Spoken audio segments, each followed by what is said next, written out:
And now, made for BBC by Raven Productions, Telltale Heart.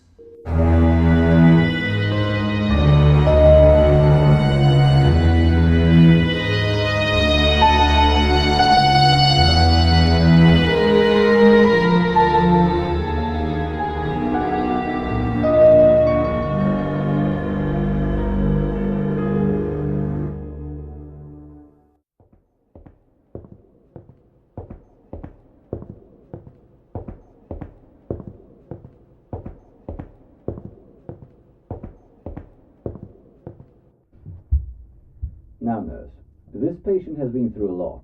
She was present at the murder of her landlord, and her mind has retreated inwards, trying to protect itself from the atrocity it witnessed. In order to save this woman and have justice, we must help her understand that it was not her fault. I understand, Doctor.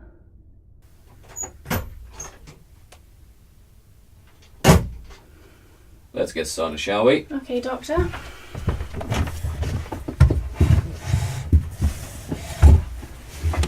Meeting started Monday, the 15th of November, 11:15 a.m. Good morning, Miss White. How are you feeling today? Morning, Doctor. I'm well, thank you. I am sorry to keep asking, Doctor, but why am I here? I don't recall doing anything wrong. Do you recall a man called Arthur Sutherland? Of course I do. A lovely man.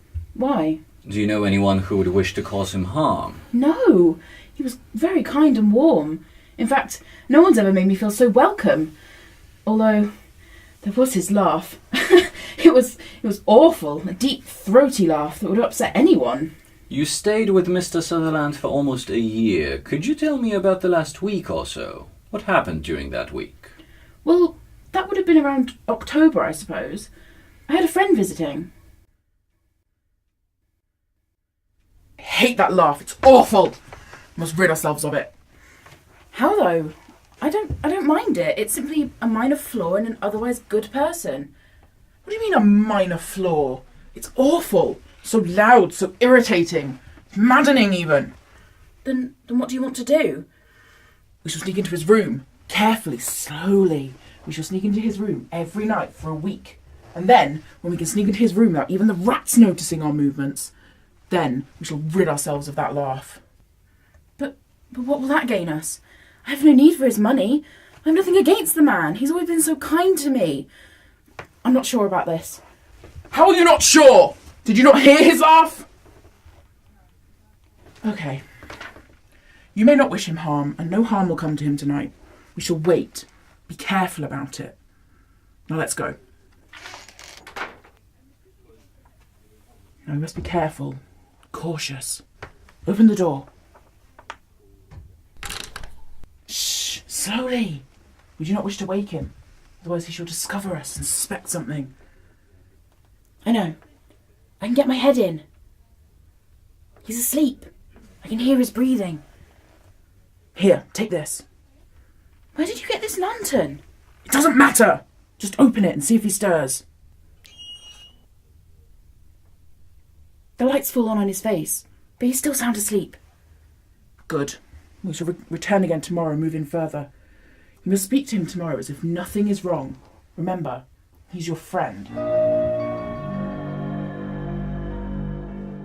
Yeah. I didn't see you there. How are you this morning, dear? Good morning, Arthur. I'm well, thank you, and you? Oh, I can't complain.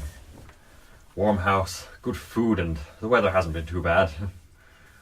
Although I haven't kept too well since the wife passed, and winter is coming. Yes, I can only imagine. I'll never understand how you cope so well. Perhaps we should get you another blanket for your bed. Yes, I suppose you're right. This house does take on a horrible chill at night. What about you? Don't you feel the cold at night? No, I run hot and sleep like a log, out the second my head hits the pillow. Ah, I envy you there. This place takes on a life of its own at night. Only reason I can get any sleep at all is knowing that you're here as well, and I'm not alone in such a large house. Don't worry yourself, Arthur. You're letting your imagination get the better of you. Right there, dear. I will have to give my imagination a rest. That laugh. Oh, how it taunts me. Can you not hear it? Shh! Sorry, did you say something? No, Simply stretching. I understand a good stretch. Now, have you had breakfast? We must continue to build on our progress. We've managed to get further into his room every night and get quicker too. I understand, but I'm still uncomfortable with this. What is it that you plan to do? I've explained it to you already. I plan to rid us of that horrible laugh. We must move, now!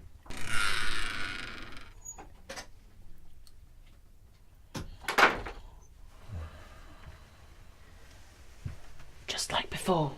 Quiet. Cautious.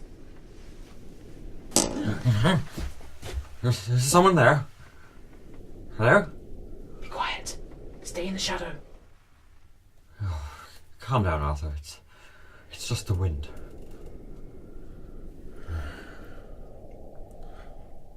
How long must we stay here? Until we are sure he's sleeping and can leave unnoticed.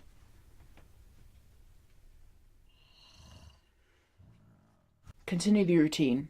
Wait for Arthur to come down the stairs. Then we must put him at ease and make sure he suspects nothing.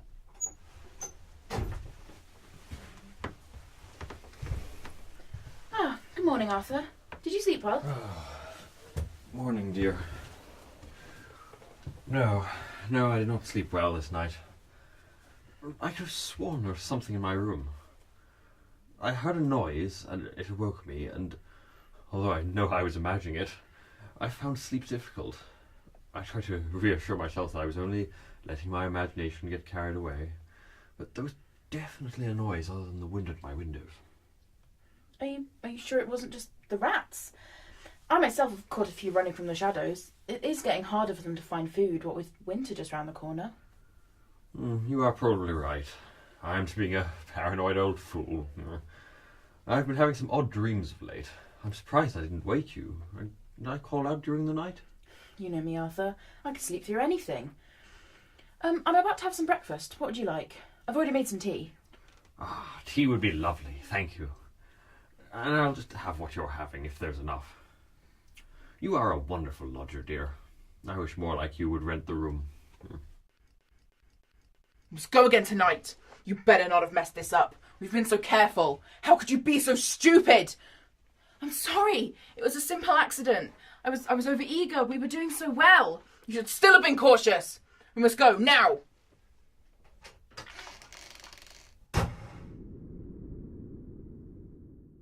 Shh. We must be very careful tonight. You may have undone everything we've accomplished until now. Now slowly open the door and go inside.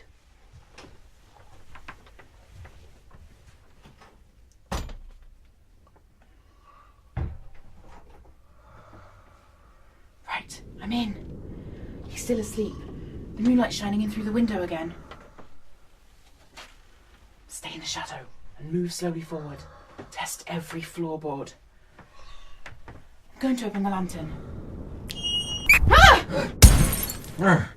Who's there? Now you've done it. He knows we're here. There's no denying it. You must step forward.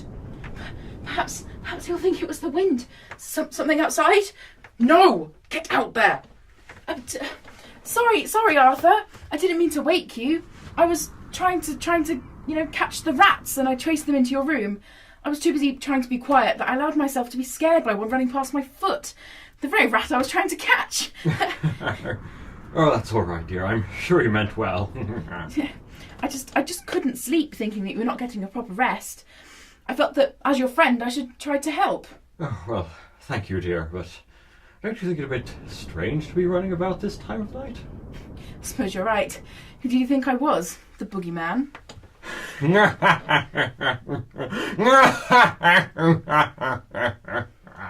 There it is again. That laugh! Ah! Wait, what are you doing? No, please don't. No, don't do.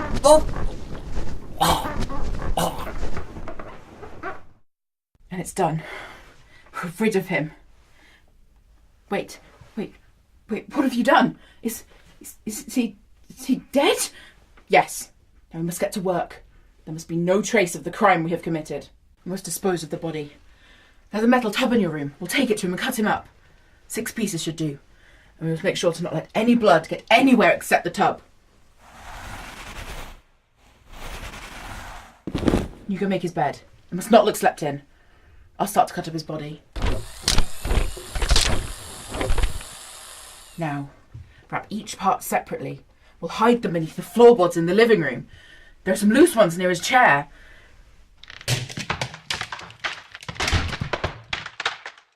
You must clean the tub. Make sure to scrub every drop of blood and make sure there is no blood on the floor or anywhere else. We're done at last. Who can that be? It doesn't matter. Be quiet. Stay in the living room.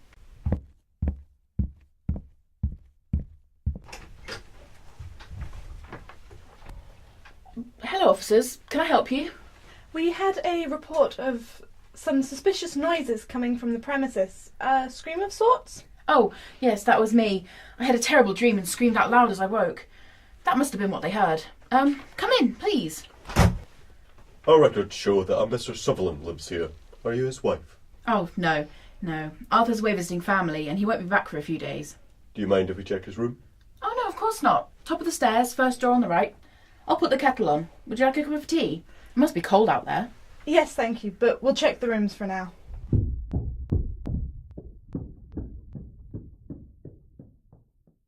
You sure that's wise? They may find something. They will not. We were too careful.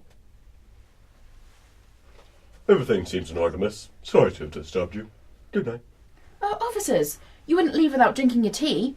Please, have a seat and rest. Thank you.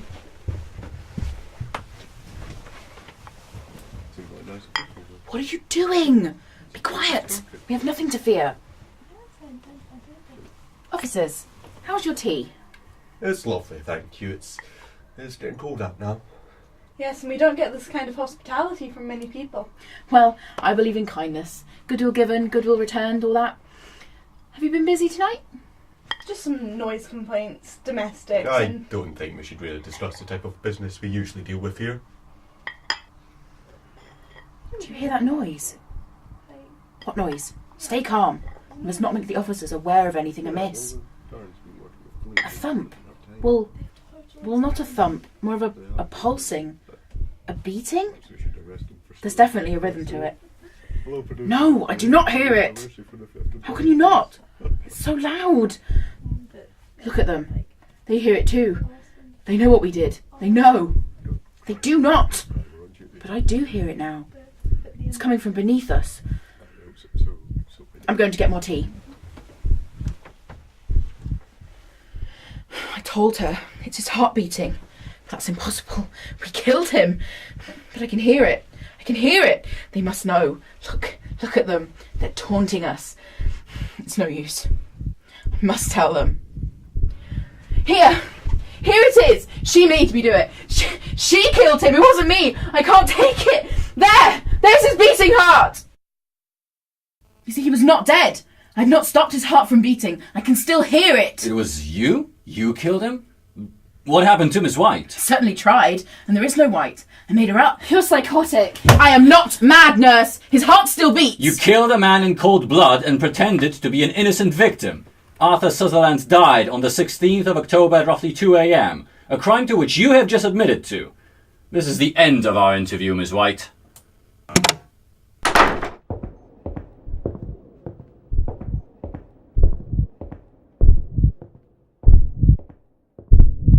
But I can still hear his heart! Doctor! Doctor!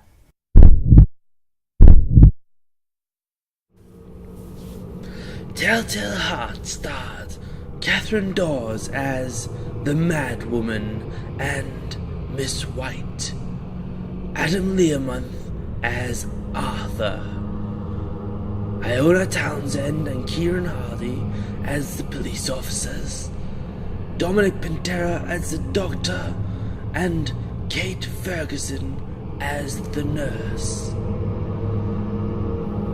This drama was directed by Paul Starmore, engineered by Alan Reed, co-written by Paul Starmore and Alan Reed, with sound effects by William Reed.